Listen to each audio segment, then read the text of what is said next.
I think Giannis will be on a different team next week. I think it's going to be one of two teams. I think it's going to be the Timberwolves or the Warriors. Nice. I really want it to be the Timberwolves because if he does the Warriors thing, I think it's going to be a little too close to what KD did. And you say, oh, you're going to try to go to a juggernaut. Even though they're not a juggernaut anymore, I think that'll still be what's going to be said about it.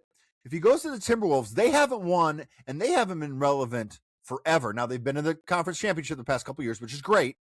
But if he goes there and he and Ant together can bring a championship to another city that has not won one, that would be really good for Giannis. So I think Giannis going to the Timberwolves would be the way to go there. So let's go a little bit more north. And you know what?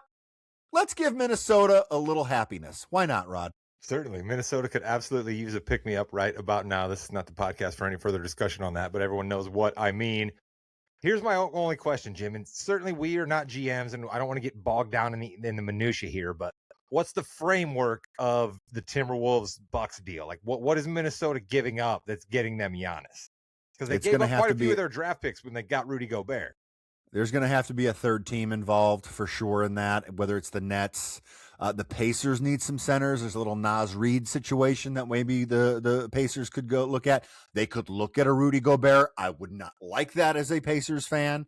But I think there's a third team that we can get involved in there to get those picks to Milwaukee and to get some younger talent, a Benedict Mathurin, for example, or someone like that, to go to Milwaukee to, give them a little bit there. So I that's where I think that's going. Chris, do you have any idea where you think he's going to go? I can tell you where I want him to go. I want him to come to Indiana, right? Do you know how many people? Okay, do you want Siakam to be in the trade? I mean, you asked me what I thought and what Sure. I wanted, right? Yeah. I have not the